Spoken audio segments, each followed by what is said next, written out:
Selamat siang Bapak Ibu dan saudara-saudara semua. Kembali lagi kita di dalam acara live streaming pelayanan dari Majelis Pendidikan Kristen Indonesia, bidang Task Force Doa dan Konseling bersama dengan Digital Bara Ministry. Saudara, hari ini kita akan bersama-sama membahas satu topik, yaitu tentang kecemasan. Bersama dengan Ibu Aileen Mamahit, beliau adalah seorang konselor dan juga dosen dari STT Saat Malang. Namun sebelum kita memulai, mari kita memulai dengan berdoa. Mari kita berdoa. Bapa kami dalam kerajaan surga, kami bersyukur ya Tuhan, hari ini kami boleh kembali diajak untuk belajar tentang satu topik. Tuhan, urapilah hamba-Mu yang akan menyampaikan firman-Mu dan juga berkati setiap kami yang mendengarkan. Agar apa yang disampaikan, kami boleh mengerti kehendak Tuhan, bagaimana kami dapat hidup di dalam kehidupan ini dengan pergumulan kecemasan. Terima kasih ya Tuhan, kami menyerahkan semuanya ke dalam tangan-Mu. Di dalam nama Tuhan Yesus kami berdoa. Amin. Kepada Ibu Aileen kami persilakan. Selamat siang Bapak Ibu Saudara sekalian. Senang sekali kita dapat berbicara tentang satu topik yang kita semua mengalaminya, yaitu adalah kecemasan. Nah, siang ini kita akan berbicara tentang kecemasan dan bagaimana menghadapinya. Izinkan saya untuk share screen. Oke. Kita coba melihat dulu apa itu kecemasan.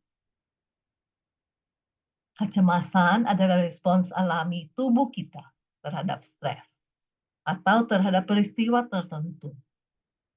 Itu adalah perasaan takut atau berjaga-jaga tentang apa yang akan terjadi. Ya, misalnya ketika kita menghadapi wawancara kerja atau berbicara di depan umum. Nah, ini dapat membuat kebanyakan orang merasa cemas atau nervous. Dan ini adalah respons yang wajar. Tetapi jika kecemasan Anda ekstrim, bertahan lama, lebih dari 6 bulan, dan sangat mengganggu fungsi Anda dalam kehidupan sehari-hari, nah Anda mungkin mengalami gangguan kecemasan. Walaupun demikian, ada pengertian yang positif tentang kecemasan, Bapak Ibu. Sebetulnya, kekhawatiran adalah upaya untuk melindungi diri kita. Ya, aneh sekali, tapi sebetulnya itulah kekhawatiran. Kekhawatiran itu benar-benar sebuah selimut untuk melindungi diri kita. Dengan kita khawatir, seolah-olah kita ini berjaga-jaga. Ya, jadi ada sumbernya, ada kejadian yang mencemaskan, terus kita cemas. Nah, momen-momen seperti ini kecemasan diperlukan. Untuk takaran tertentu, kecemasan dapat menjadi sehat. Oke. Nah, saya terlebih dahulu ingin membedakan antara kecemasan dan kembarannya, ya, yaitu ketakutan. Ilmu psikologi membagi atau membedakan kecemasan dan ketakutan. Ketakutan itu didefinisikan atau dibedakan dari kecemasan ya, dalam hal objeknya. Ketakutan itu memiliki objek, Bapak Ibu, objek yang jelas. Sedangkan kecemasan mempunyai objek yang sangat umum. Ya, misalnya seorang mahasiswa mengatakan saya takut. Ketika ditanya takut apa? Takut gagal. Gagal apa? Ya ulangan saya kemarin. Nilainya jelek. Ya, jadi kenapa kamu takut? Karena ada objeknya. Atau kita kena PHK. Saya takut. Takut apa? Tidak bisa menafkahi keluarga lagi. Jadi ada penyebabnya, kemudian ada objek yang ditakuti. Atau mungkin kita terkena penyakit ganas atau penyakit serius. Kita takut. Takut apa? dia takut mati. Kebalikannya, ya, kita tidak kena PHK, kantor kita tidak ada proses PHK, tapi kita cemas sekali untuk di PHK. Ya, nah itu nggak ada objek yang jelas. Atau sakit pilek saja. Tiba-tiba kita takut nanti atau cemas ya nanti sakit berat. Atau kita sakit kepala. Terus kita cemas nanti kena kanker otak. Jadi kita bisa lihat bahwa ketakutan itu jelas ya ada objeknya. Sedangkan kecemasan itu sangat umum, ya, sangat umum putar-putar saja pikirannya di situ. Ya. Nah, makanya kecemasan seringkali pada akhirnya melumpuhkan karena tidak mempunyai objek yang jelas dan spesifik, Bapak Ibu. Ketakutan kita masih bisa hadapi dan mungkin sekali kita bisa atasi karena kita sudah jelas dengan objek yang membuat kita takut itu. Nah, sedangkan pengertian mungkin sulit untuk melakukan apa-apa karena objeknya tidak jelas. Ya, oke. Sekarang kita lihat penyebab kecemasan. Ada kecemasan yang bersumber dalam relasi dengan orang tua kita. Ya, nah di antara relasi, mungkin relasi orang tua anak adalah relasi yang paling kuat dan paling sulit untuk berubah. Itu sebabnya jika kebetulan relasi tersebut merupakan relasi yang buruk, nah maka dampak buruknya pun cenderung bertahan untuk waktu yang lama. Sebaliknya, bila relasi itu sehat, maka dampak positifnya pun bertahan untuk waktu yang lama. Berikut saya akan paparkan tentang pengaruh ikatan relasi orang tua anak dan yang berkaitan dengan kecemasan. Salah satu dampak positif relasi orang tua dan yang sehat adalah timbulnya rasa aman di dalam diri anak. Yang dimaksud dengan rasa aman adalah absennya atau tidak ada kecemasan. Nah, setidaknya ada dua jenis kecemasan yang acap kali dialami anak-anak kita. Yang pertama, kecemasan yang bersumber dari ketakutan. Ya, jika relasi orang tua tidak harmonis dan syarat dengan konflik, tidak bisa tidak anak akan harus hidup dalam ketegangan. Anak sering dicekam ketakutan, kalau orang tua akan berkelahi lagi, atau takut terkena getahnya. Padahal umumnya kecemasan yang bersumber dari ketakutan melahirkan juga perilaku-perilaku yang ekstrim begitu ya. Nah, berikutnya yang kedua adalah ada jenis ketakutan atau kecemasan yang berhulu dari tuntutan. Ya, kita mengerti bahwa tidak ada kasih dan penerimaan tanpa syarat. Ya, kita sebagai manusia seperti itu. Bahkan penerimaan orang tua kita terhadap anak pun bersyarat.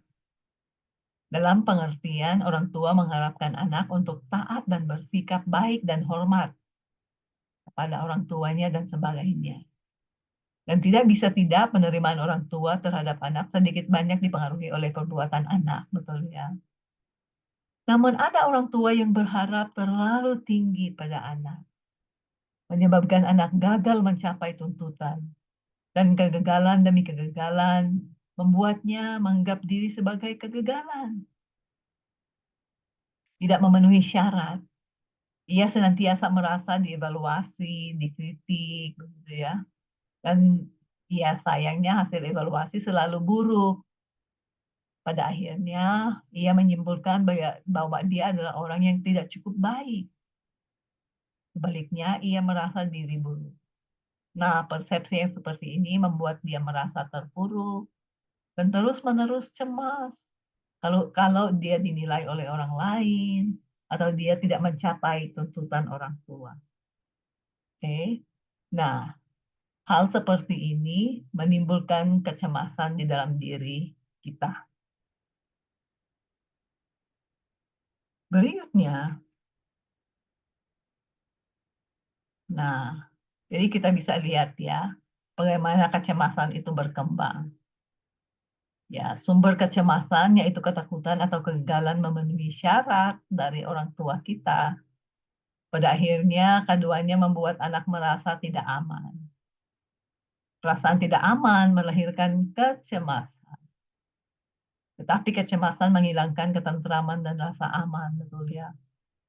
Ya terpaksa berjaga-jaga dan seringkali menoleh kiri kanan, ya, memikirkan orang mengevaluasi atau mengkritik dia.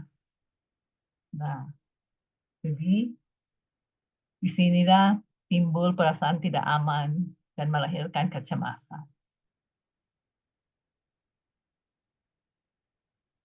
Penyebab yang kedua dari kecemasan adalah bawaan. Ada orang tertentu yang memang daya tahan menampung stresnya lemah. Ya, nah ini memang lebih bersifat organik, secara biologis atau organik ya. Artinya sesuatu yang lebih berkaitan dengan fungsi kerja otak kita. Syaraf-syaraf di otak kita. Nah, kita tahu otak kita itu ada syaraf-syaraf yang mengontrol, misalkan agresivitas, ya, syaraf-syaraf yang mengontrol ketakutan-ketakutan, ada juga kecemasan-kecemasan, ada juga. Nah, jadi ada orang tertentu yang memang secara organik kemampuannya, daya tahannya terhadap stres tidak terlalu kuat, agak lemah, sehingga waktu dia tahu justru dia ambruk. Karena dia tidak bisa menahan stres itu sendiri, jadi sebetulnya yang menjatuhkan dia bukannya informasi secara langsung, tapi ya karena kelemahan secara organik. Ada juga orang yang memang secara fisik lebih mudah khawatir, begitu ya. Ya, dari penelitian membuktikan bahwa wanita-wanita lebih cenderung mudah untuk mengalami kecemasan dibandingkan pria. Salah satu faktor penyebabnya adalah yaitu ya karena kita adalah wanita dan mudah untuk merasa cemas. Ada anak-anak begitu ya, ada rumah tangga, ada pekerjaan dan sebagainya. Banyak yang dipikirkan dan diatur ya, membuat kita lebih rentan terhadap kecemasan. Ada juga kecemasan yang dipelajari, Bapak Ibu. Ya, ini yang ketiga. Mungkin tidak ada warisan biologis, gitu ya. Namun karena dibesarkan oleh orang tua yang penuh kecemasan, nah sering memberikan kepada kita peringatan, wanti-wanti, ya. Jangan sampai ini itu. Kamu ini harus hati-hati. Ada orang-orang yang berbahaya. Ini lingkungan dunia ini tidak aman, gitu ya. Nanti ada apa? Kamu kenapa-kenapa? Nah, perkataan-perkataan seperti ini dari orang tua akan terserap oleh anak. Dan anak tahu bahwa orang tuanya itu pencemas. Dan dia akan belajar bahwa dunia ini tidak aman. Dan dia menangkap pola kecemasan itu dari orang tua. Dan dia menjadi bertumbuh pencemas juga. Tapi ada juga pengalaman-pengalaman buruk di masa lalu. Ya, mungkin kita yang sebagian dari kita pernah mengalami krisis moneter begitu ya, dan kita semua mengalami pandemi dan sebagainya. Nah, pengalaman-pengalaman seperti itu menimbulkan kecemasan. Nah, cenderung kecemasan yang seperti itu bertahan ya. Nah, ada juga yang mengalami trauma gitu ya. Trauma ini bisa kecelakaan ya, bisa apa ya, kejadian-kejadian yang membawa dampak yang menakutkan sekali, begitu ya. Nah, itu menimbulkan kecemasan juga. Terus juga kegagalan di masa lalu. Masa lalu kita gagal, kita takut kita gagal lagi sekarang. Nah, itu bisa menimbulkan kecemasan. Jadi kecemasan ini bisa dipelajari. Ya. Yang keempat, penyebab adalah faktor eksternal. Ya. Mungkin kita tidak mempunyai informasi yang lengkap atau tidak tahu dengan cukup. Ini membuat kita cemas. Ya, misalnya, anak kita pergi kemana. Kita tidak tahu dengan siapa, dia kemana, pulang jam berapa. Nah, kita bisa cemas tuh, karena informasinya tidak lengkap. Biasanya kalau informasinya lengkap, itu membuat kita lebih aman. Betul ya? Oke. Terus juga faktor eksternal itu karena lingkungan yang keras.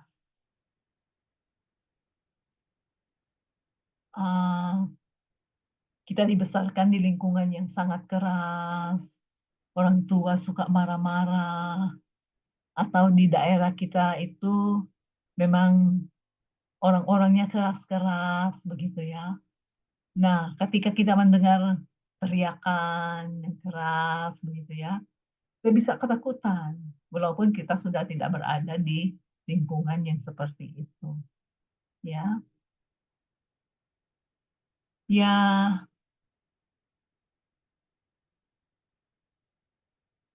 kita tahu bahwa kecemasan itu punya dampaknya.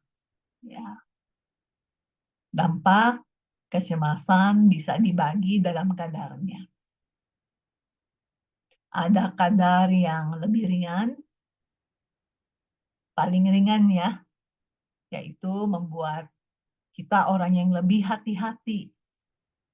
Sehingga dalam mengambil keputusan kita perlu pertimbangan yang sangat lama dan matang.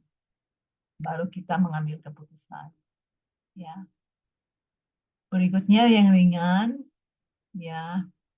Nah, ini bisa menimbulkan keresahan. Ini tahap yang cenderung ringan. Tahap bawah, gitu ya. Apa itu keresahan? Keresahan itu adalah ketika kita dikuasai kecemasan, kita mengalami kesulitan untuk bisa berkonsentrasi, untuk bisa berpikir dengan jernih. Nah, kita mulai gugup. Berikutnya adalah kecemasan yang tergolong berat. Ya. Jadi ini adalah tahap di mana akhirnya seorang merasa dia sudah kalah, begitu ya. Ada keputusasaan, masalahnya terlalu berat bagi dia, terlalu banyak yang membuat kepalanya pening, begitu ya. Dia mulai tergoda untuk menyerah. Dan kecemasan yang paling berat itu cenderung melumpuhkan secara emosional dan psikologi. Ya, jadi ini reaksi yang lumayan berat, yang berlebihan, tidak bisa ngapa-ngapain lagi dan hanya diam di tempat karena kecemasan. Oke. Nah, kalau kasus yang paling berat ini lebih banyak kita temui di rumah sakit jiwa memang, ya. Kita melihat pasien di sana hanya duduk-duduk, diam, tidak berbuat apa-apa, bengong, wajahnya tegang sekali, seperti itu ya. Nah, dia mengalami benar-benar kelumpuhan emosional dan psikologi. Oke. Nah, adapun dampak fisik dari kecemasan, dan mungkin beberapa di antara kita telah mengalami ya, atau merasakan. Oke, ya, kecemasan dapat menyebabkan gangguan psikosomatik, gitu ya. Gangguan-gangguan yang aneh-aneh, gitu ya. Apa ya? Sakit mah, gangguan pencernaan, begitu ya.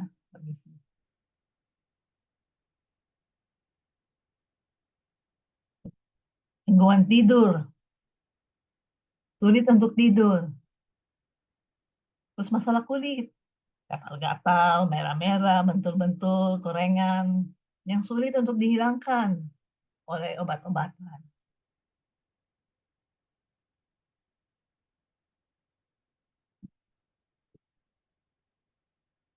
Sekarang kita lihat bahwa kecemasan juga dampaknya secara psikis dan spiritual, ya, depresi, ya, uh, panic attack, begitu ya. Tiba-tiba kita panik begitu, padahal nggak ada apa-apa. Penyakit psikosomatis, kita sakit perut, padahal kalau ketika diperiksa pada dokter nggak ada apa-apa, nggak ada penyebab apa-apa. Ya, kesulitan kognitif,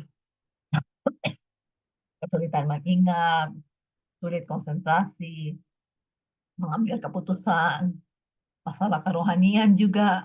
Akhirnya apa ya, karena kita cemas, kita merasa Tuhan jauh, begitu jauh ya.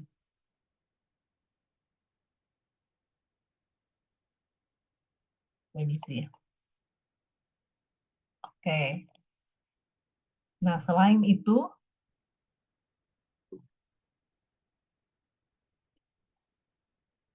kecemasan itu tentu memancing respon dari orang-orang di sekeliling kita. Nah, respons yang kurang tepat adalah seperti ini. Sudah, kamu jangan khawatir, jangan gelisah, ini belum tentu terjadi kok. Gitu ya. Gak ada gunanya khawatir. Gitu ya. Ngapain khawatir terus? Nah, tapi udah begitu, dia akan terus khawatir. Gitu. Kurang menolong sebenarnya.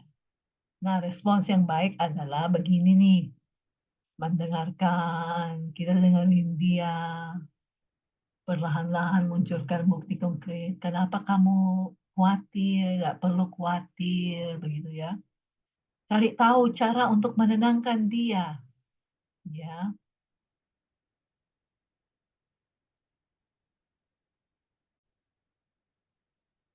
Jadi sekali lagi, respons yang baik ketika suami atau istri atau anak atau teman kita mengungkapkan kecemasannya, yaitu ya, kita dengarkan baik-baik, gitu. Tunjukkan kepedulian kita.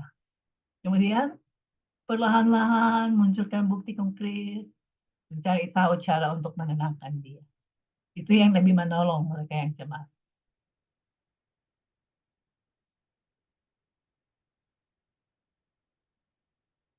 Nah, apa hubungan iman dengan kecemasan? Cemas belum tentu tidak beriman. Ya, hanya Tuhan yang bisa mengadili apakah seorang beriman atau tidak. Hanya Tuhan yang dapat melihat ke dalam hati manusia yang jelas. Ya. Karena tidak bisa melihat dengan jelas yang seutuh dan seutuhnya. Nah, manusia cenderung cepat menghakimi atau memberi label. Apakah orang ini beriman atau tidak, begitu ya. Padahal beriman atau tidak beriman tidak sesederhana itu. Sehingga kita dengan mudah melihat begitu ya. Misalnya ada orang yang bawaannya cuek gitu ya, gak pedulian, menerima saja. Orang seperti ini tidak mudah khawatir, begitu ya. Tapi belum tentu imannya lebih kuat, ya. Nah, Tuhan adalah adil, Bapak Ibu Saudara. Tuhan gak lihat dari produk akhir, tetapi Dia melihat seberapa susah kita berusaha beriman. Misalnya ada orang yang cemas begitu ya, kemudian berusaha untuk beriman begitu ya. Nah, Tuhan lihat itu. Ya, Tuhan lihat itu. Di tengah-tengah kecemasan kita, kita terus memanggil Tuhan, begitu ya. Kita sering berkata kepada diri kita, gak usah takut, gak usah khawatir, beriman saja. Nah, sekali lagi Tuhan melihat itu. Begitu ya. Nah, kita juga tidak gampang beriman memang di tengah-tengah kecemasan. Tapi ini, cemas belum tentu tidak percaya. Ya, proses untuk melepaskan diri dari kecemasan tidak bisa mendadak memang. Ya, apalagi kalau kita membawa kecenderungan kecemasan itu di dalam diri kita karena secara biologis begitu ya kita pencemas gitu. Kita cemas belum tentu tidak percaya kepada Tuhan. Tetap saja beriman kepada Tuhan tapi ada kecemasan tertentu yang kita alami. Nah, sekarang bagaimana menghadapi kecemasan? Ya, caranya adalah mengantisipasi dan bukan menghilangkan. Prinsipnya adalah kecemasan tidak dihilangkan, tetapi dilawan. Karena memang sulit untuk dihilangkan. Ya. Tapi yang kita bisa lakukan adalah dilawan. Ya. Yang pertama, kalau kita nggak punya informasi yang lengkap, kita mencari informasi selengkapnya. Kalau penyebabnya adalah kurangnya informasi, kita untuk melawan kecemasan dengan mencari tahu. Semakin tahu, sebetulnya kita semakin bisa mengurangi kecemasan. Ya, misalnya kita menderita penyakit yang berat, ya, tapi kita tidak terlalu tahu banyak tentang penyakit ini dan kita cemas sekali. Nah, carilah informasi lebih banyak. Baca buku-buku begitu ya, atau bertanya ke dokter apakah penyakit ini bisa disembuhkan atau tidak, bisa diobati atau tidak, ya. Kemudian ya kita pelajari ya, karena kejelasan akan menolong kita untuk menyusun strategi, mempersiapkan diri kita untuk menghadapinya. Jadi informasi yang kita ketahui bisa menolong melawan kecemasan kita. Nah, yang kedua, kalau kecemasannya adalah biologis atau organik atau pola yang dipelajari yang sulit diatasi, kita menerimanya supaya dapat berdamai dengan kecenderungan cemasnya itu. Jadi, langkah pertamanya adalah mengenal keadaan atau faktor-faktor yang memicu respons cemas. Terus kedua, ya kita mengembangkan dialog yang tepat dengan diri kita ya untuk menghadapi ancaman yang mencemaskan. Misalnya, anak telat pulang begitu ya. Jangan langsung berpikir, wah pasti terjadi apa-apa begitu ya.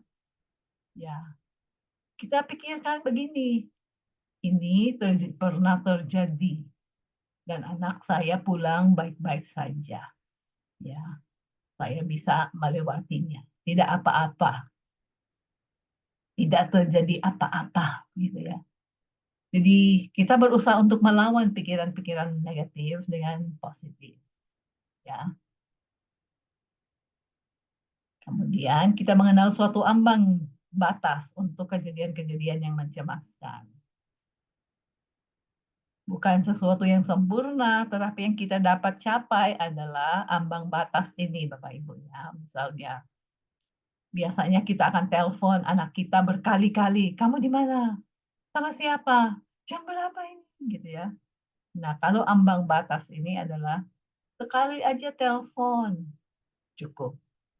Kalau ada dorongan untuk menelpon lagi, kita bilang kepada diri kita, cukup. Kamu sudah telepon dia, kamu sudah bicara pada anak, dan dia baik-baik saja. Gitu ya. Berikutnya, jika kecemasan itu berasal dari pengalaman traumatis, nah kita perlu hadapi trauma itu. Saya usulkan, carilah konselor yang dapat menolong Anda untuk memproses trauma-trauma di masa lalu. Karena trauma yang tidak diproses akan mempengaruhi kehidupan kita terus-menerus dan menjadi sumber kecemasan. Nah, yang keempat, ada kalanya penyebabnya adalah kecemasan yang berhubungan dengan kerohanian, gitu ya. Nah,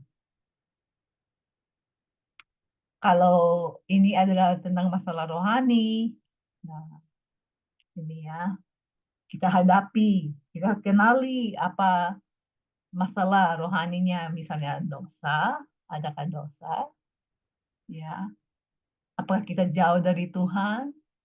Nah, jadi kita kenali dan kemudian kita hadapi, cari caranya untuk menghadapi masalah kerohanian itu. Kelima, menggali network pendukung. Misalnya, kita itu butuh sekali pendukung. Tangan kita, mungkin kelompok KTB, kelompok sel, teman-teman yang dekat, ya, terapi kelompok. Karena di dalam kecemasan, dukungan sosial itu sangat penting. Mereka menolong kita, menguatkan kita juga, ya, mendoakan kita bahkan. Terus kita berusaha membuat hidup kita lebih beragam atau seimbang. Jadi nggak satu warna aja, gitu ya. Berusaha untuk kita punya aktivitas yang bervariasi, ya, setiap hari. Memperhatikan orang lain juga daripada diri kita sendiri. Kita mencari orang lain. Nah, kita berteman dengan orang itu dan ngobrol dengan dia. Dan juga kita lakukan self-care. Self-care itu adalah merawat diri. Makan yang benar, tidur yang cukup, begitu ya. Apalagi aktivitas yang bervariasi, aktivitas yang menyenangkan buat kita, ya. Nah, itu bagian dari self-care. Terus saya ajarkan ini nih yang nomor 6, worry window, jendela kecemasan. Boleh cemas, tapi hanya pada jam tertentu. Jam 8 sampai jam 9, kita izinkan diri kita cemas. Setelah jam 9, udah kita beraktivitas lagi. Ketika kecemasan datang, udah nanti jam 4 lagi saya boleh cemas, gitu ya. Nah, jam 4 sampai jam 5 kita cemas lagi, pikirin masalah kita dan sebagainya.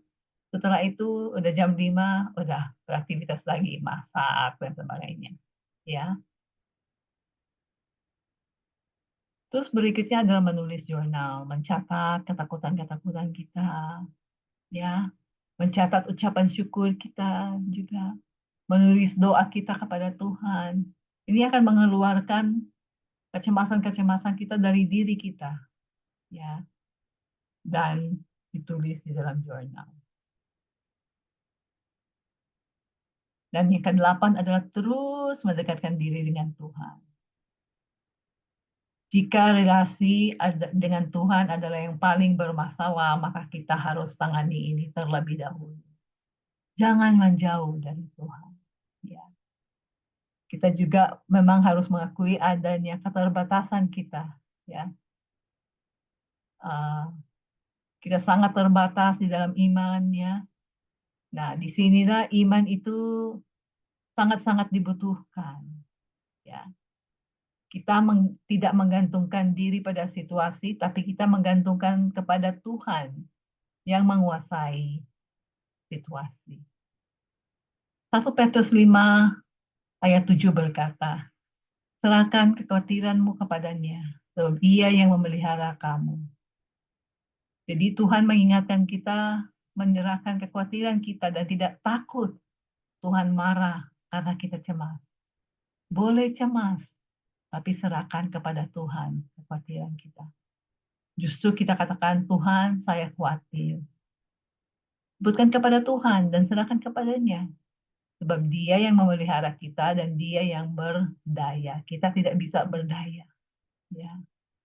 Waktu kita melepaskan, membiarkan Dia berkata, ya, memang saya tidak berdaya. Ya. Tapi Tuhan berdaya. Dan tangan Tuhan yang perkasa itulah yang akan menjaga saya. Jadi, kekhawatiran itu bisa menjadi suatu siklus yang bisa selesai satu hari. Hari ini dia berhasil mengalahkannya, besok dia harus memang mengalahkannya lagi. Jadi hari ini kita berhasil mengalahkannya, nah esok lagi kita khawatir, kita berusaha lagi untuk mengalahkannya, dan tentu bersama dengan Tuhan. Ya, amin. Terima kasih Ibu Aileen untuk penjelasan dan pemaparannya. Saya percaya setiap kita diperlengkapi dan dapat berkat melalui topik hari ini. Mari untuk menutup kegiatan hari ini kita akan sama-sama berdoa. Tuhan terima kasih kami boleh belajar ya Tuhan, bahwa kecemasan kami mau serahkan ke dalam tangan Tuhan. Tuhan yang menjadi Allah yang berdaulat dalam kehidupan kami. Berikanlah kepada kami sukacita dan damai sejahtera daripada Allah, untuk kami boleh menjalani kehidupan dengan pergumulan, tapi kami tetap boleh merasa tenang di dalam Kristus. Terima kasih ya Tuhan. Terima kasih untuk Ibu Aileen yang sudah boleh menyampaikan pemaparan hari ini. Tuhan yang memberkati beliau, keluarganya, dan juga pelayanannya. Di dalam nama Tuhan Yesus kami berdoa. Amin.